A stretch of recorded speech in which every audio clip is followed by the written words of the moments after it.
Bonjour à toutes et à tous dans cette nouvelle vidéo où on va essayer de faire une classification d'images de type Landsat avec un outil qui me permet d'utiliser en fait du machine learning en utilisant des algorithmes tels que par exemple ici le Random Forest. Bon, alors c'est OTB, on appelle ça Orfeo Toolbox, quelque chose comme ça, voilà, il est là. Donc, premièrement, pour l'installation, elle est un petit peu difficile. Donc, je vais essayer de commencer par là déjà. Alors, dans un premier temps, vous allez à Extension. Vous allez l'installer ici. Alors, il suffit seulement de taper Orfeo. Voilà. Bon, vous l'installez. Puis, vous allez aller à, au site officiel de Orfeo. Vous allez avoir cette page-là. Bon, il suffit seulement de mettre, bon, de télécharger la dernière version, par exemple. Bon, en fait, et elle sera en fichier zip. Bon, vous le dézippez, puis vous allez le copier, c'est-à-dire tout le dossier, ici, dans le disque système. Là, par exemple, voilà. Et après ça, vous allez vers Préférences, Options, et vous cherchez, je crois, vous cherchez, non, pas général, fournisseur, pardon, voilà. Fournisseur, vous allez l'avoir ici, et ce que vous allez faire, c'est de copier le répertoire OTB de chemin ici, voilà, visuellement de Patrick comme ça, voilà, copier, vous le collez ici. Faites la même chose pour COTB, Windows 64, ainsi de suite, puis dans le dossier lib, OTB application, que je peux trouver ici. Alors, vous allez copier ça. Et normalement, ça sera tout pour l'installation. Normalement, vous allez l'avoir une fois que vous avez fait tout ça ici. Sinon, vous fermez votre QGIS si vous le, il faut le rouvrir une deuxième fois pour pouvoir afficher l'OTB ici. Alors, l'outil en question, c'est un outil qui permet en fait le traitement et l'analyse d'imagerie SAT, optique et radar.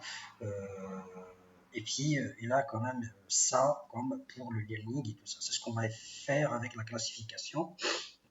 En classification dans un sens supervisé. Puis, l'outil, ou plutôt l'algorithme de machine learning va permettre d'utiliser cette classification supervisée pour pouvoir faire le reste de la classification. Donc, pour cela, dans un premier temps, il faudrait déjà pré-traiter l'image en question. Donc, ce que j'ai fait en fait pour ce tuto, j'ai ramené, je pense quelque part ici, je ne me rappelle plus où est-ce qu'elles sont. Non, pas ici. Alors, nouveau dossier, je pense. Très bien. Alors, en fait, j'ai copié les images allant de B2, B3, B4 et B5 de l'INSAT, c'est-à-dire le vert, le bleu, le rouge dans l'optique et le proche infrarouge. Pour une classification, pour avoir une occupation du sol par exemple, ça me suffit largement. Alors, elles ne sont pas traitées sur le plan radiométrique et atmosphérique, mais je pourrais éventuellement aller vers un autre logiciel comme UMVI pour faire ces traitements et combiner les bandes en une seule image raster TIFF avec les 4 bandes. C'est ce qui est intéressant à faire en fait. Mais pour cela, je vais essayer de faire ça directement sur QGIS en utilisant un autre outil qui s'appelle Semi Automatic Classification Plugin. Là aussi, cet outil permet de faire ce genre de choses, il permet de faire une classification et tout ça, mais je vais essayer d'utiliser ça juste pour les pré-traitements initiaux de mon image. Alors, dans pré-traitement, Image Conversion, ce que je vais faire ici, je vais aller chercher les bandes. Voilà.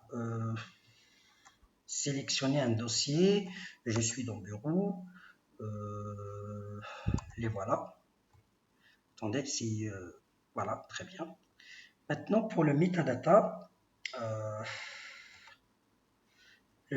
je dois le chercher en fait dans le dossier d'origine de mon image initiale. Bon, pour faire ça, donc elle est quelque part ici, voilà, le fichier MTL. Donc, ce que je vais faire ici, je vais le ramener. Select metadata, donc il est dans quelque part ici.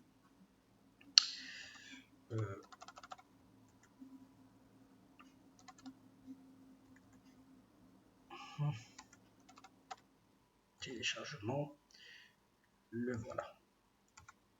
Très bien. Et là, appliquer les corrections atmosphériques et je vais lancer mon traitement.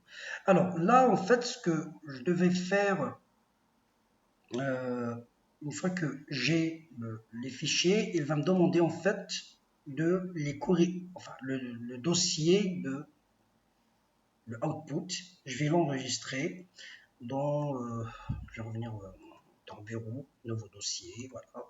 Je vais créer un dossier ici, je vais mettre correction, bande par exemple, très bien. Et je sélectionne le dossier. Là, il va faire son traitement. On va attendre un petit peu. Très bien. Alors, il a fait la correction. Ce que je vais faire maintenant, bon, je peux fermer ça. Alors, je vais aller en fait à mon dossier. Bon, on est un petit peu. Bon, je vais faire un peu de ménage ici. Je vais aller à mon dossier qui est ici, desktop, nouveau dossier, correction.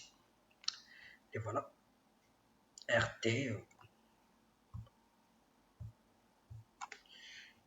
Je peux les ouvrir à la fois. Alors, elles sont réparties sur deux spectres, bon, on va dire le visible et le prochain infrarouge. Ce que je vais faire maintenant, je vais essayer de créer un raster combinant ces bandes-là. Et pour faire ça, je vais aller à, je pense à Déverse, voilà, construire un raster virtuel dans un premier temps. Alors, je vais sélectionner toutes les bandes. OK. Et ici, je vais cocher celle-ci pour qu'il place chaque bande à part. Et là, je peux mettre une projection plutôt précise avec le Nord-Sahara, un système géophysique très intéressant. Et là, ce qu'il va me demander, en fait, enregistrer dans un fichier temporaire et j'exécute. Bon, je le laisse tel qu'il est, très bien. Fermé. Le voilà. Donc, ça c'est un. Deuxième des choses, ce que je vais faire, je vais essayer de chercher une petite zone à partir de cette scène-là. Bon, je ne vais pas travailler sur toute la scène, c'est beaucoup trop. Donc, vous pouvez utiliser en fait, euh, si vous avez par exemple une zone déjà délimitée, bon, par exemple sur le plan découpage administratif, une commune, une wilaya ou peut-être une zone bien spécifique, vous pouvez utiliser un vecteur, comme vous pouvez utiliser en fait, ce que je vais faire ici, je vais zoomer sur une petite région quelque part ici. Alors, je vais faire ceci, voilà. Bon, je pense que... Bon, la visualisation en fait, ce que vous voyez ici, bon, pardon, très bien. Alors, la visualisation ici, bon, la bande 1, pour lui, c'est le rouge, alors que le rouge, c'est ici. Et la 2, bien évidemment, c'est la verte. Je peux utiliser un affichage en fausse couleur en utilisant la bande 4 qui est le prochain infrarouge ici. Et la bande bleue, c'est la 1. Je peux voir, visualiser, très bien. Voilà. Ça, c'est un affichage en fausse couleur en utilisant la bande infrarouge dans le canal vert parce que la végétation, elle réfléchit trop dans l'infrarouge, ce qui fait que, en termes de visualisation, je vois euh, la végétation d'une façon vraiment intéressante. Très bien. Je peux utiliser par exemple celle-ci parce que on a à la fois de la végétation, un couvert végétal, montagneux, d'accord. On a des villes et on a de l'agriculture. Et puis on a aussi des plans d'eau, quelque chose comme ça, et éventuellement peut-être du sol nu, hein, un petit peu. Alors on peut utiliser celle-ci, bon c'est un petit peu trop pour être honnête, pour une petite tuto, donc je vais essayer de visualiser comme ça. Et pourquoi je fais ça en fait, je vais utiliser l'extraction découpée selon une emprise. Donc, j'utilise le virtuel, voilà, très bien. Et ici, je lui dis l'étendue selon, en fait, selon ça, selon ce que je vois. Je préfère, bon, attendez, voilà, très bien. En fait, selon cet affichage dans le Canva. Là, voilà, très bien. Alors, bon, on va enseigner ce que je vais faire. Je vais enregistrer vers un fichier réel que je vais mettre ici. Alors, je reviens dans Bureau. Très bien. Et là, je peux utiliser zone, par exemple, zone d'étude. Très bien. En fait, tout ça, vous pouvez le faire directement à partir du MVI, comme vous pouvez le faire ici. Très bien. Maintenant, je peux éventuellement tout fermer. Je laisse seulement, pardon, je laisse seulement la zone supprimée et supprimer. Oui, supprimer. Et là, je vais afficher en fausse couleur pour voir un petit peu. Ok. Là, il me demande en fait de confirmer la projection parce que le Canva au départ, c'était en WGS 1984, coordonnées géographiques. Et là, je lui ai donné une autre projection avec un système géologique local. Et donc, voilà, il faut le confirmer. Très bien. Alors, le rouge, ce sera la bande 3, la bande 4 dans le canal vert et la bande 1 dans ça. On va voir. Très bien. Là, j'arrive à voir des types d'informations que je vais utiliser, bon, que je vais essayer de classifier et d'en sortir avec une carte d'occupation du sol. Alors, en utilisant bien évidemment du machine learning avec un algorithme spécifique, si vous avez. On a en fait ici plusieurs. Alors, au Tibet, je vais aller à. Voilà, ça, c'est problématique. Je n'aime pas trop ça. Très bien. Alors, dans Learning, on a en fait. Alors, où est-ce qu'il est? Image Classifier. On va voir. Très bien. Statistiques. Là, on va créer le modèle dans un premier temps. Non, non, non, non. On va créer le modèle avant d'utiliser ça. Très bien. Alors, où est-ce qu'ils sont les autres? Bon, float. Input mask. Là, bon, on va le voir. Hein. Donc, ce que je vais faire maintenant, je vais essayer de faire un échantillonnage pour permettre de créer en fait ce modèle. Et en utilisant ce modèle avec un algorithme de machine learning, il va l'utiliser pour essayer de faire ma classification. Donc, c'est un apprentissage. Bon, en fait, en machine learning, on a 70% d'apprentissage et 30% de prédiction, si vous voulez. Donc, on lui donne quelque chose, et il apprend de cette chose-là, de quelque chose, si vous voulez, et il va essayer de réaliser ce qui reste. Donc, ce que je vais faire, je vais créer un shapefile, si vous voulez, d'accord? Une géométrie polygonale, et je vais aller en fait vers mon bureau, nouveau dossier. Alors ici, je peux appeler ça test si vous voulez. Shapefile. Alors là, le type de géométrie, je vais utiliser polygone. Pour la projection, je vais utiliser celle que j'ai utilisée pour l'image, non pas pour le Canva. Donc, par défaut, il utilise le WGS 1984. Alors, je vais utiliser le Norsa 1959. Très bien. Pour le reste, c'est pas la peine de mettre des champs. J'en ai pas vraiment besoin. Je vais juste utiliser le ID qu'il va créer automatiquement pour séparer en fait les différentes informations ou les différentes classes en termes de classification. Alors, le voilà. Ce que je vais faire, je clique ici et je commence à faire ma classification. Pour cela, en fait, je vais commencer par exemple pour tout ce qui est urbanisme, je vais le faire d'une façon... Alors, pour la classification ici, je vais utiliser Word. Vous allez comprendre. Bon, vous pouvez faire ça avec du papier et un stylo. Hein. Voilà, vous n'êtes pas obligé d'utiliser un document Word. Alors, pour le 1, ça sera...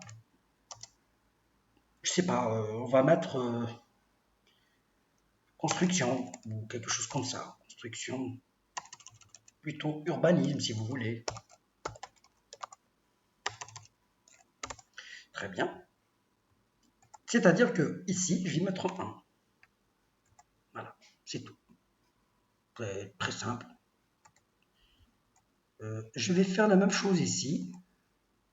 Bon, je vais essayer quand même de faire un échantillonnage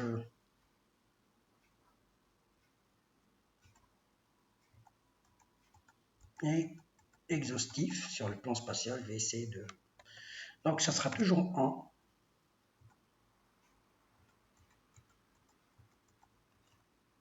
1. Voilà. Il faudrait faire attention aussi, lorsque je vais créer le modèle, il se pourrait que ça ne marchera pas parce que les polygones sont trop petits. Voilà. Donc il faut faire attention à ça. C'est pour ça que j'essaye de ne pas zoomer au maximum pour ne pas avoir à dessiner des petits polygones. Ça va, ça va fausser l'information et le modèle que je vais créer ne marchera pas.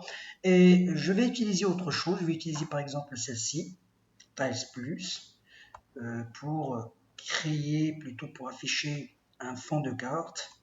Ça va permettre en fait de m'aider à comprendre certaines informations. Pourquoi? Parce que le Bing, par exemple, ici, on a une résolution spatiale très intéressante. Donc, pour ne pas faire...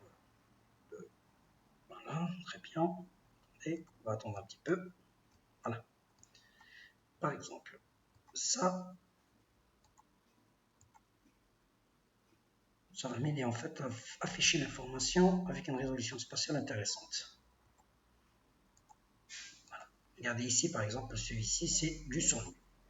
Alors que tout ce que vous voyez de l'autre côté, c'est... Voilà. Il y a quand même des différences entre le sol nu et plus ou moins avec le sol nu et l'agriculture.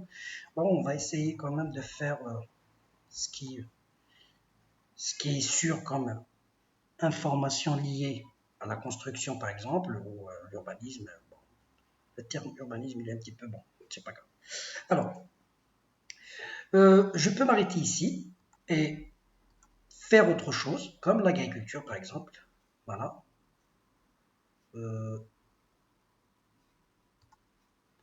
Alors, où est-ce qu'elle est, où est-ce qu'elle est, où est-ce qu'elle est?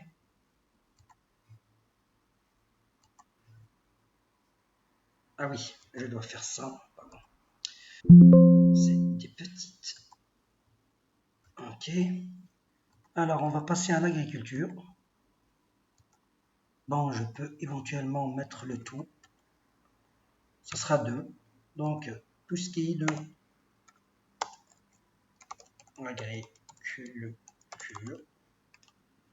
très bien.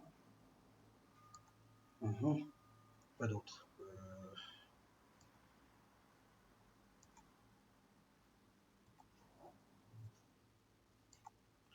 Voilà, je vais essayer de me déplacer pour voir d'autres informations.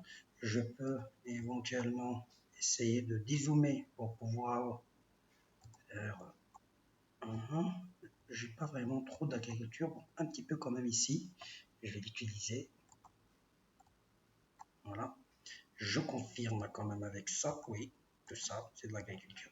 Mais quand même, il y a un petit déplacement parce que l'image, elle est en double VGS, plutôt en... Voilà, une différence de projection pour simplifier la chose. Donc, il y a un petit déplacement. Ce que je vais faire attention quand même à ne pas dessiner n'importe quoi. 2. Bon, je peux m'arrêter ici pour voir. C'est juste un tuto. Mais une meilleure en fait classification nécessite plutôt trop d'échantillonnage, beaucoup d'échantillonnage pour parvenir à faire une classification plutôt solide et intéressante. Très bien. Ok. Je passe à tout ce qui est sol nu, par exemple. Là. Ça, c'est du sol nu. Tout ce qui est blanc. Donc 3. Alors, le 3, c'est du sol nu. Ok.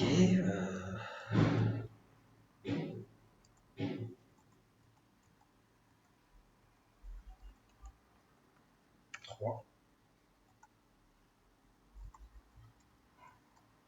Alors, je vais voir d'autres sols nus si j'arrive à identifier d'autres sols nus. Comme cette région-là, on va voir. Plus ou moins, mais bon, on va utiliser quand même ça. Je vais essayer de zoomer au maximum pour pouvoir réaliser.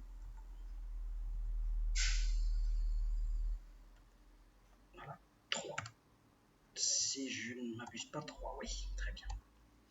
Alors, quoi d'autre? On va s'attaquer à autre chose. Tout ce qui est, voilà, tout ce qui est végétation. Voilà. Ah, pardon. Alors, je vais essayer de zoomer ici. C'est plutôt intéressant.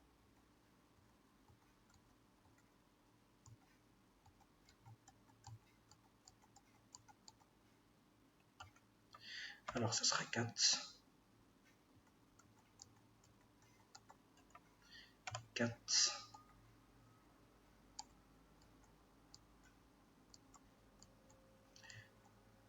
Lors de la visualisation de cette vidéo, vous pouvez quand même zapper tout ça. 4. Parce que c'est ennuyeux. Même pour moi.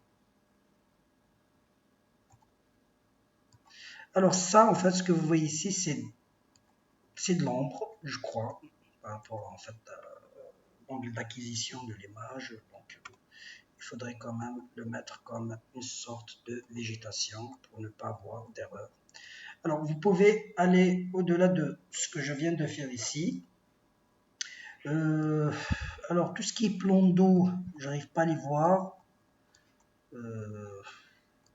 Donc, vous pouvez quand même le zapper plus ou moins. Voilà. Regardez ici, j'ai quelque chose comme plan d'eau. Je sais pas ce que je vais. Voilà, le voilà. Intéressant. Donc, je vais quand même le mettre.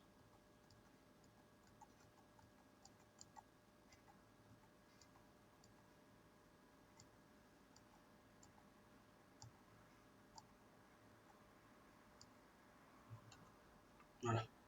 Donc, 5. Alors, le 5. Alors, 4, c'est bon, couvert végétal.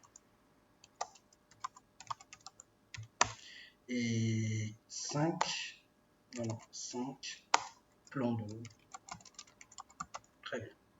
Ok. Alors, j'enregistre. Euh, non, non, non, non, pas ça en fait. J'enregistre ici. Pardon. Très bien. Donc, j'arrête la digitalisation, le dessin. Maintenant, ce que je vais faire, je vais essayer de créer euh, mon modèle de traitement, d'apprentissage, ici, dans un Image Classifier. Alors, là, il me demande de faire l'image. Je lui dis, c'est celle-ci. Ah, pardon. OK. Le vecteur, ça sera le test. Et la validation de vecteur, vector data list optional, bon, je peux laisser ici, je peux laisser tout ça par défaut en fait. Ce qui m'intéresserait, c'est le ID, très bien. Donc, j'utilise le ID comme qui permet en fait, enfin, qui lui permet d'identifier en fait ces classes, ces différentes classes. Très bien. Euh,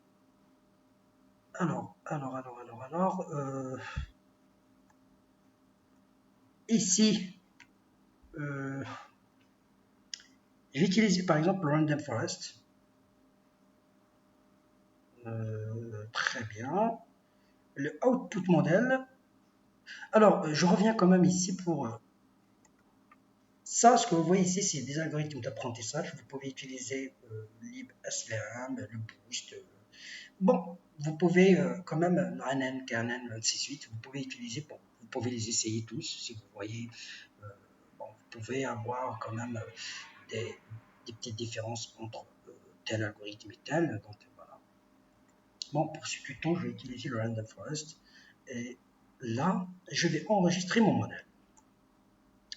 Alors là, il faut l'enregistrer d'une façon un petit peu, bon, on va dire un petit peu spécifique pour que ça marche. Ah, pardon. Enregistrer vers un fichier, voilà. Je vais mettre, bon, je vais nommer modèle.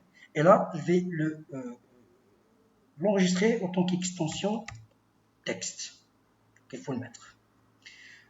J'enregistre, j'exécute.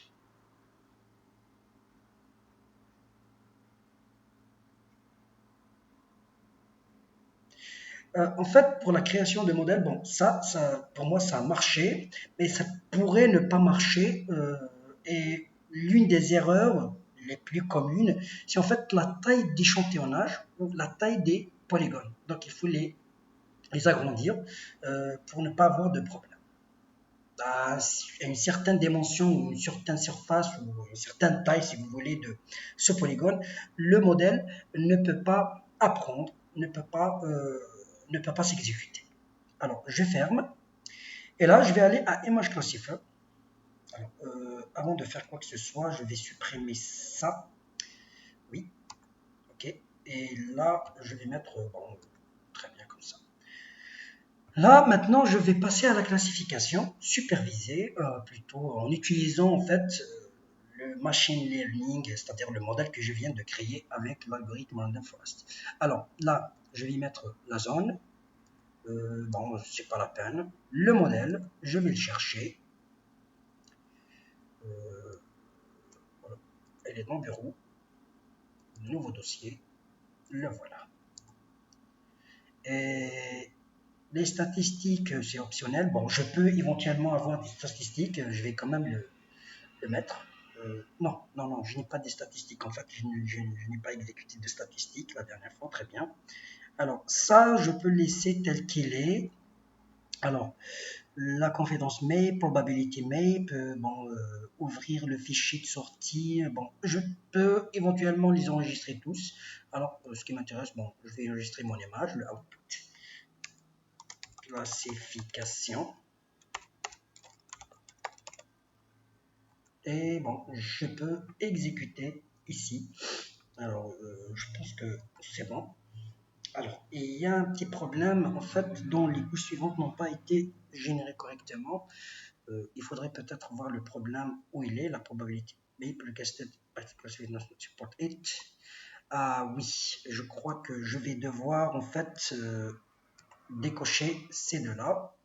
Et ici, je vais mettre 1. C'est pour ça que, voilà, il m'affiche ce genre de choses. Par contre, en fait, l'image, elle est faite, elle est réalisée. Maintenant, est-ce qu'elle est bonne? On va essayer de voir. Bon, je peux fermer, hein, l'image, elle est exécutée, tout ça. Donc, ici, dans classification, je vais aller en fait ici, je vais mettre palette de couleurs. Ici, je vais faire classifier, très bien. Je vais faire comme ça et je vais voir. Voilà. Alors, tout ce qui est 1, c'est intéressant quand même par rapport en fait au nombre d'échantillonnages. Je n'ai pas vraiment échantillonné. Alors le 2, par contre, qui est en fait l'agriculture, il y a quand même des erreurs, plus ou moins, hein, faut être honnête, par rapport au nombre de plutôt